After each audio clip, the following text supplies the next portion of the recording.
The moment I saw two men in fake police uniforms trying to put my daughter into their car, my heart dropped, and something inside me switched instantly, because this was not confusion.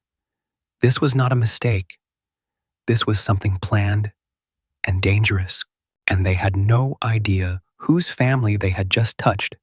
It was a quiet afternoon. My daughter had just come back from school. She was laughing about something small and normal.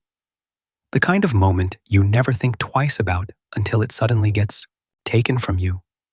I was inside the house when I heard her voice change. Not loud, not screaming, but confused. And that was enough for me to step outside immediately.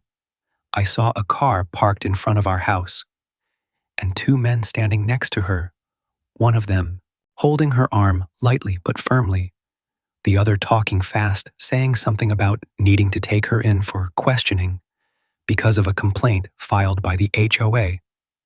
And for a second, I thought maybe this was some misunderstanding. But then I noticed something small that did not sit right. The uniform looked off the badge. Placement was wrong, and their tone was not how real officers speak. My daughter looked at me and said, "Dad, they are saying I have to go with them." And that was all I needed to hear. Walked straight toward them, calm, steady, not rushing, because I wanted to understand exactly what they thought they were doing. I asked them to explain clearly who they were and why they were trying to take my child without notifying me first. And the man closest to me said they were responding to an HOA report about suspicious activity and needed to bring her in for questioning. It sounded official, but it felt wrong. Before this goes further, make sure you like this video and subscribe to Karen Stories Daily, because stories like this show how fast things can turn, and you do not want to miss what happens next.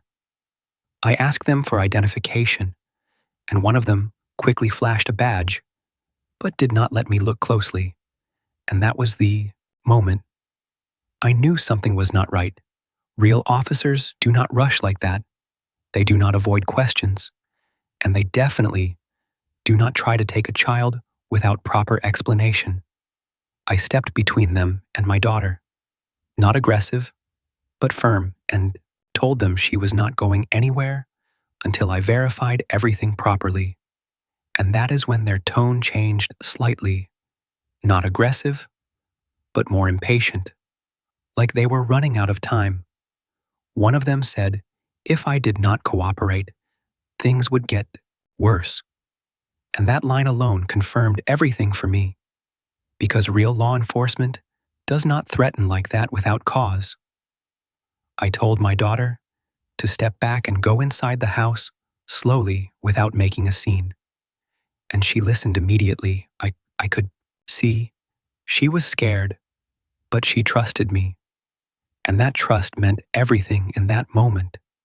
As soon as she was inside, I focused fully on them. I asked again for proper identification, this time more directly, and told them I was calling the police to confirm their presence. And the moment I said that I saw it, in their eyes, that quick flicker of panic they tried to hide. One of them said that would not be necessary, and that they were already handling the situation. But I had already taken my phone out and started dialing, and that is when everything shifted.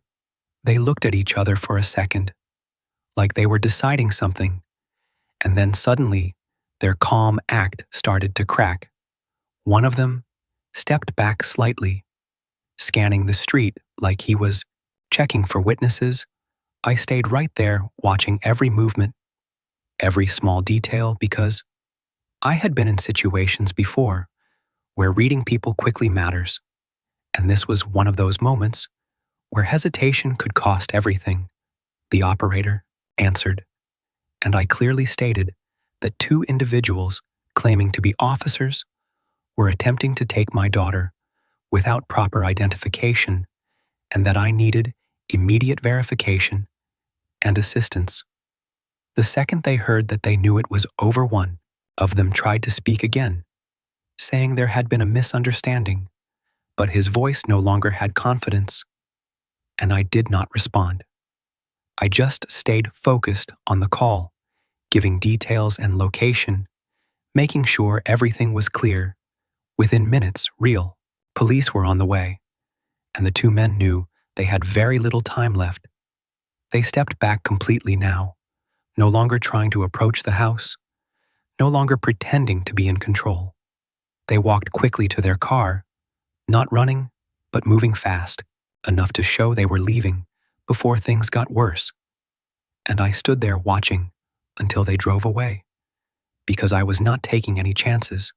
When the real officers arrived, everything was already different. The situation was no longer confusion. It was an investigation.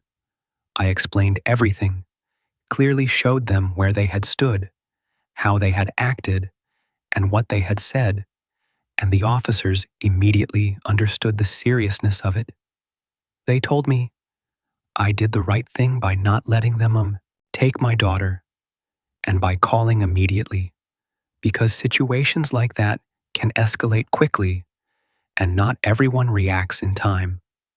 Later that evening, I sat with my daughter and made sure she was okay, because even though it ended safely, moments like that stay with you, and I wanted her to feel secure again in her own home.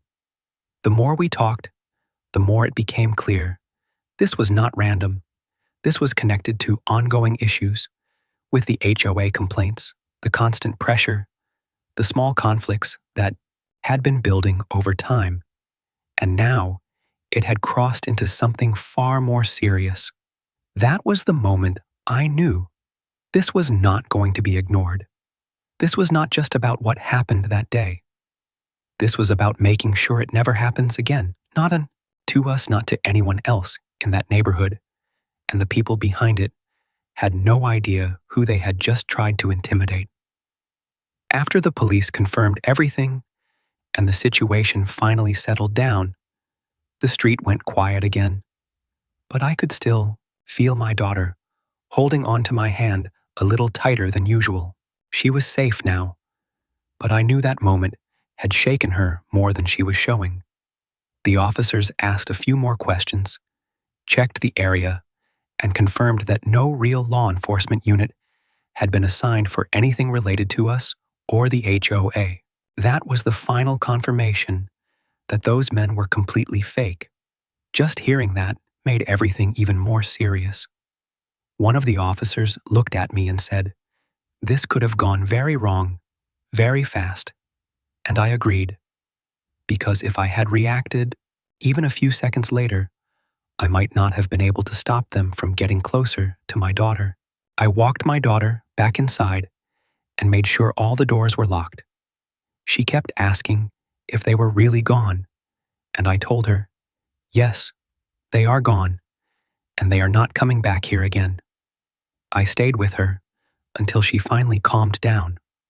Later, I spoke again with the officers and gave them every detail I could remember: the car, the direction they left, the way they spoke, everything. They told me they would investigate it as a serious impersonation case, and that made it clear this was not just some random prank. This was planned. What stayed with me most was how confident they were at the start. They really believed they could just walk in and take control of the situation. That is what made it dangerous. That night, I did not sleep much. I kept thinking how quickly something normal can turn into something threatening without warning. Before this story ends, make sure you are subscribed to Karen's Stories Daily, because situations like this are exactly why awareness matters. People need to understand how fast things can escalate when someone pretends to have authority. The next morning, things felt different, not because the danger was still there, but because I knew I could not ignore what happened. I had to make sure my daughter felt safe again, and I had to make sure nothing like this ever reached our doorstep again. And one thing became very clear to me from all of this: the real danger is not always what you expect. Sometimes it is someone standing at your door, pretending to be someone they are not.